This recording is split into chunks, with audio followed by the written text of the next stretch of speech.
I have a special guest this week that I'm been a friend of his on Twitter for a long time. That's a running trend you're going to notice on this show. A lot of people that I know via Twitter, because I don't have real world friends, I just friend people and hope they friend me back. This is Derek Montilla. Derek, are you there? I'm here, sir. Thank you for the great introduction. I feel the same way. I don't make real world friends anymore, just Twitter friends. No, and you are much more important than most of my real world friends because you have a lot of followers. Yeah, I have no idea why. Yeah. I have no idea why people want to follow me, but it's awesome. It's awesome that they do, and I've made some crazy real world friends from Twitter, so that's kind of been the most interesting part about it. That is amazing. The best I've ever done off Twitter is I've gotten some girls to show me their tits. But, hey, yeah, let's not play that down. Yeah, let's not downplay that. That's important. That's not something that's going to happen every day without it. You have 50,000 followers. I've seen some nipples, tomato. Derek, before we get into talking about the Cards, because you are based out of Arizona, can you just tell the people at home what it is you do as a day job? Because I find it interesting. I have a radio background. I know you actually do radio as well. So can you tell them what it is, your main gig? I do. We have The Cave Show. It's a sports radio show here in Phoenix, Arizona on NBC Sports, AM 1060. And we just kind of kick around the topics for the week. We also have a website, thesportscave.com, that I write for. Typically, I write Diamondbacks, Major League Baseball stuff. I cover the Diamondbacks regular season, and I did get a chance to go out and cover the Cardinals during the preseason and their training camp. It's been an absolute blast to watch this team this season, and especially for this city that hasn't had a lot to cheer about with the other franchises so far over the last year. You mean Los Suns? Los Suns, Los Coyotes, Los Coyotes. D-backs, the worst record in baseball. So it's nice to have something to brighten the sports attitude in the city. I'm not a huge baseball guy, and this isn't a baseball show, but I do know enough to know that a couple of years ago, it almost seemed like the Diamondbacks were ahead of the curve. Like they were building this young team that was going to become something, and then they were in the playoffs maybe a year early. So I don't know what the hell happened. Yeah. Kevin Towers happened is what happened. But yeah, no, it definitely they changed a lot of components, especially when they were successful. And you scratch your head at that when teams do that. They almost seem to get impatient, and they almost seem to like ooh, we got this great idea and we're going to build a winner, and then none of their great ideas really panned out. It's cruel when it works that way. It's kind of the same thing has happened with the Caps. And again, we'll get to football in 1 second, but the Caps locally, it seemed like Ted Leonsis built this thing organically, and with Ovechkin, it was just a matter of time until they finally got the cup, and it has never worked out, and it never will. And that is DC sports in a nutshell. But I want to talk to you. You have Kevin Durant coming, so you have that to look forward to. Yeah, it's great. He tweets pictures of himself in Redskins gear, and that's what the Redskins can brag about. We have a loser on the field, but Kevin Durant likes us. It's very awesome like that. Hey, well, do what you got to do, I want to talk to you about the Cards, though. I feel, at least this week, yeah, you can point to the Patriots and what they accomplished against the Broncos Sunday afternoon, but in a lot of circles, I think the more hardcore football circles, really the story of this week is the Cards. I believe they are the first team in the league to 7 wins. They're also the only team that has 1 loss. Going into the season, really, the focus in the West, obviously, was on the Seahawks, and it was on the 49ers as well. They were kind of the 2 rivals, and I believe the Cards lost their bid for the postseason the final week of the year, or the final week of the season last year. I could be wrong on that. But going into this season, did you really, was there something that you guys understood locally that wasn't known nationally? Because I do feel a lot of teams kind of suffer and they don't get the attention they deserve on a national stage until they're huge winners. Locally in Arizona, were you guys fuck it, these dudes are running away with the West and we know it, or what? No, I don't think so. I would love to say I saw this coming, but we really didn't. In all honesty, I think people saw them kind of taking a step backwards because they had a lot of young guys that they were coming over. Mm-hmm. They lost Carlos Dansby to the Cleveland Browns, and he was such a huge part of this defense. And, they were having a young guy, Kevin Minter, step up into his place. They also lost Darrell Washington due to injury. or due to suspension, not injury. And those were key parts of this defense. And like I was saying about Kevin Minter, he stepped up into kind of a veteran role of that interior linebacker position that's really responsible for a lot on defense and has just done a tremendous job. I have to say hats off to Bruce Arians and Steve Kimes, the GM and the coach, for what they've done here. They've really done a tremendous job bringing in young talent that, wasn't a lot of big names, wasn't a lot of things that were going to get a lot of attention on draft day, but a lot of guys have worked out, specifically wide receiver, John Brown, and what he's been able to do receiving and offensively. It's been amazing. And he is one guy that we saw during training camp that blew us away, and we were really impressed with what he did. A lot of times that doesn't really pan out during the regular season, but luckily for the Cardinals, he's been exactly what we thought he could be when we were seeing him in preseason. It's funny you mentioned guys that don't really have big names. One of the few, I feel he's a little old, but he still is a big name. Carson Palmer, how do you feel about him, and especially in town, but you specifically as a sports radio dude, how do you feel about him at quarterback? Because I think a lot of people think that his best days might be behind him, and even looking at his play now, you're not going to say it's lights out. He can throw a decent deep ball, but, is the opinion in the city that he's actually one of the weaker links on the field for the team, or what? No, actually, I think because they lost that Broncos game when we didn't have him in there, and Drew Stanton did come in for a couple of games. I think the plan originally was to have Drew Stanton come in and become a starting quarterback, and then Carson Palmer became available, and that plan went out the window. Drew Stanton went back to a backup position. He's a very capable quarterback, and I think if anything does happen with Carson Palmer, it's nice to have a solidified backup that you are confident in that can come in and still do good things with this team, not just hopefully sustain a lead, but it could actually lead the team to victory in Carson's absence. But Carson was great with the Raiders. He didn't get a lot of attention because they didn't win and they didn't score a whole bunch, but he had a ton of yards with them, and that was a team that kind of obviously flew under the radar due to their lack of success and being shitty overall. But the feeling here was bringing in Carson Palmer was kind of like when they brought in Kurt Warner. And, I think that was the hopeful side of Arizona, because we just felt it was the same kind of story, a veteran quarterback that's done tremendous things throughout his career. Obviously, Kurt Warner had already won a Super Bowl with St. Louis, but Carson Palmer just felt like he never really was on a good enough team to get there. He was close on some teams, and even that Bengals team he was on could have been something had he stuck around. But had his knee not exploded.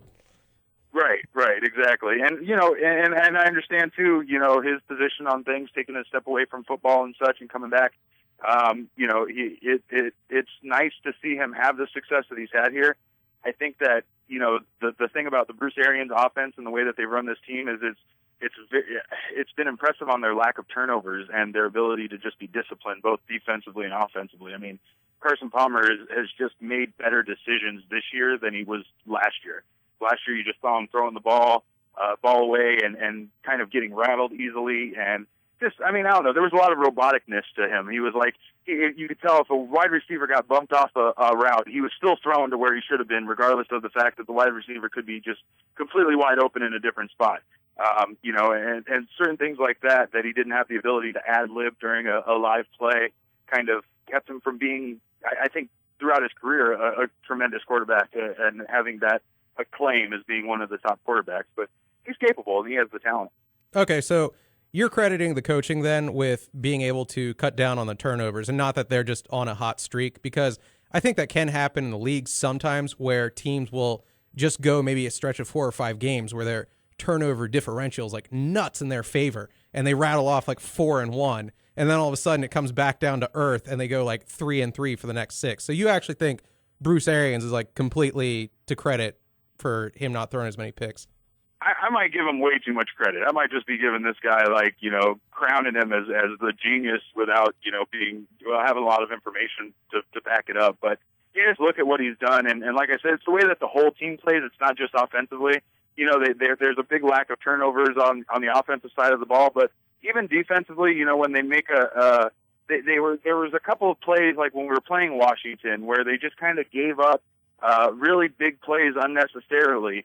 And they were able to kind of make adjustments and they've had those kind of occasions, but they don't really compound mistakes with other mistakes on top of mistakes.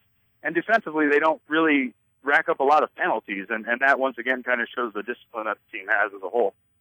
I am so jealous of that. What is it like to just not give away games on penalty yards? Damn you. I have no idea. I mean, this is fucking new to me. This is new to me because, in all honesty, I mean, it's something that we've always seen the Cardinals team do. They've always kind of been the ragtag, come from behind team, or the underdog. And even the year that we went on the Super Bowl run, I distinctly remember it just kind of being a series of shocks and surprises as we went through it. This team has a different feel, and I don't know if it's just the way that they played throughout the season up to this point. But there's a lot of confidence, I think, with the fans with this team and within, the organization. They seem like they feel they can win and they can do something amazing, which is potentially, I mean, be the first team in history to have home field advantage in the Super Bowl, which That'd be nuts. would just be an absolutely incredible and mind-blowing thing. Because when people throw things like that around, you kind of laugh it off. Like, yeah, sure, they're going to make it to the Super Bowl, the year that the Super Bowl's here. But with the play they've had and the performance they've had, it feels like they want this. They want to be the first team to play in a home field in the Super Bowl, and they're not settling for just the division. They have their, sights set beyond that. They're just a very, I don't know, man, well-coached team. That's why I give so much credit to Bruce Arians. I can sense how erect you are through the phone talking about a home team Super Bowl scenario this year. Oh my God! Go look up that picture of Randy on the episode of South Park when he jizzed all over himself, and that's me right now. But it's kind of a fantasy right now. It's still, I still am realistic about a lot of things. I kind of agree with you. I do see them coming back down to earth in the second half. They had a great win against a Cowboys team that obviously was without Tony Romo. So no matter what happened in that game, the Dallas Cowboys were going to have an excuse. Either we were going to see an injured and not 100% Tony Romo play, or we were playing against the backup. And either way, the Cardinals were going to somehow come out of that if they won without getting, the respect they deserve for beating the team that many had claimed to be the best team in the NFL. So I think that that kind of lack of respect continues to push them, and I think they'll continue to do good things based on that. No, it's funny. I hope you guys continue with the underdog mentality. For whatever reason, I really do enjoy the Cards. I guess maybe because they were like the doormat of the East for so long. I've always felt bad for them. But like on a national stage, I really feel you guys are almost being perceived as the Seattle of this year. Like strong defense, a coach that seems like he's a step or two ahead of everyone else. So yeah, I mean you're underdogs for now, but dude, one Super Bowl, that entire perception throughout the whole league could change. Exactly. And I think, the wide receivers on this team are really hard to cover. So someone like John Brown comes in as the third wide receiver behind Larry Fitzgerald and Michael Floyd, and he can actually catch, and he's fast, and he can, run routes well, yet even as a rookie. It puts a lot of pressure on defenses because it becomes hard to cover that many receivers that are capable. So many guys are able to do one thing or the other well, but they really aren't multifaceted like the three receivers the Cardinals have. All right, this is a bit of a throwaway question. I have a couple like goof questions for the end. I know that a lot of established divisions that kind of have more of a history, the rivalries are there, like Skins, Cowboys, and actually this flies in the face of what I said 5 seconds ago, so I'm a damn idiot. But the AFC North, you've got the Ravens really just can't fucking stand the Steelers. In the West, do you just focus on, like, I hate the Seahawks because they got that ring last year? Or is there, like, someone established that the Cards cannot stand? Like, how does it work out there? I would say because of the long-standing NFC East days, there's still that hatred for the Dallas Cowboys. You're a good man. Continue. That seems to be a good established rivalry. But, yeah, now that the NFC West is kind of heated up, I feel like it actually, believe it or not, it's more with the 49ers. Okay. The 49ers have had a long amount of sustained success, and their fans tend to come, into visiting territories and murder people in the stadium. Oh my God! Strike up That's exactly it. Just murder people. I mean, I saw some of the worst fight videos. I looked up one because there was a fight here between the 49ers and the Cardinals, and it was amazing how the plethora of YouTube videos you could find on 49ers fans fighting people at different venues and places across the country. It was a nationwide world tour of assholes getting drunk and starting shit with people in their home stadiums. So, I think it's the 49ers, at least within the NFC West.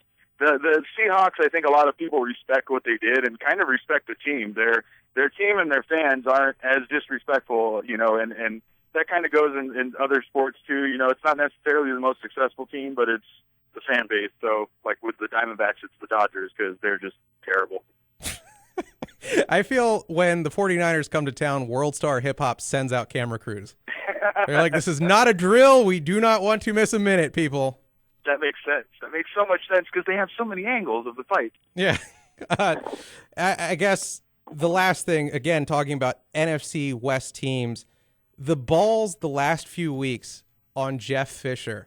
Like, even though they're in the division, and Bruce Arians, I wouldn't trade him for anyone if I were you right now. Do you look at, like, the game he called against Seattle, and then I don't know if this got a lot of press. Maybe it did for you guys out there. But apparently against San Francisco yesterday, there was some sort of blown call by the officials that was non-reviewable. He apparently threw a challenge flag just because it would demand that the official come over to him and then cussed him out. And only threw the flag for that reason. Like, do you have a man crush on him the way I do, or what? I love that. No, I absolutely love that because Jeff Fisher's been around so long and he's seen so much that he's in that position. And I mean, I don't know. I think that some of the rules and some of the calls in the NFL are ridiculous.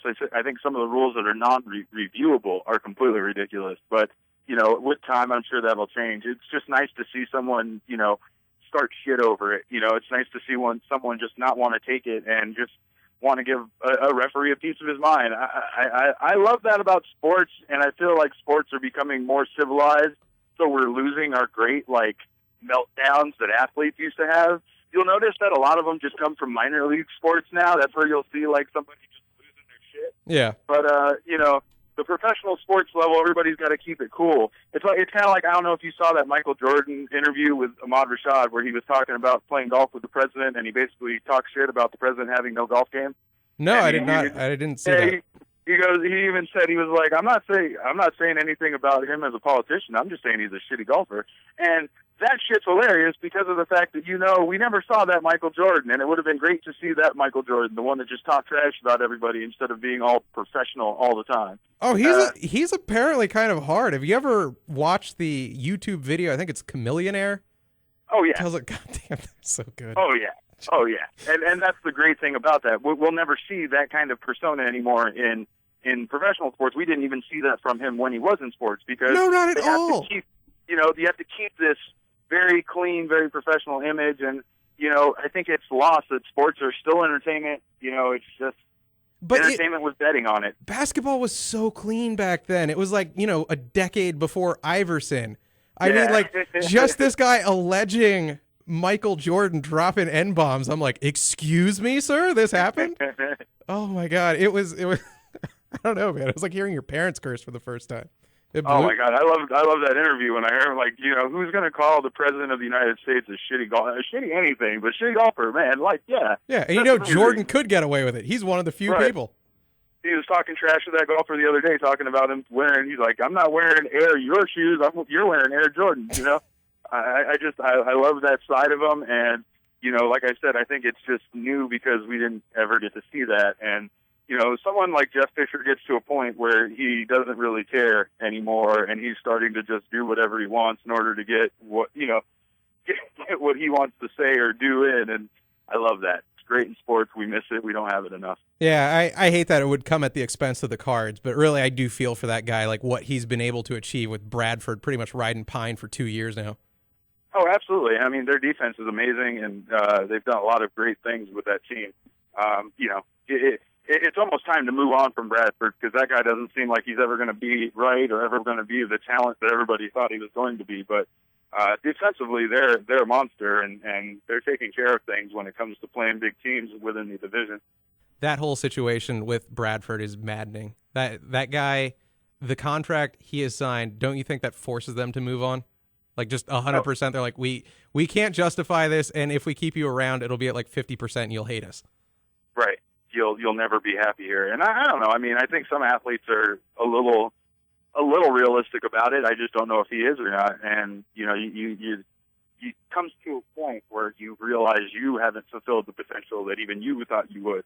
You know, you got to still push hard. You got to still try hard. But I don't know. I would definitely see them moving on. And you know, I feel like the longer that they wait, the longer it's going to take for them to be significant of any kind. You know, it's a tough defensive division, and if you don't have a good offense, you're not going to be able to, you know, break out of it. You might win some close games, but you're not going to break out of it. Yeah.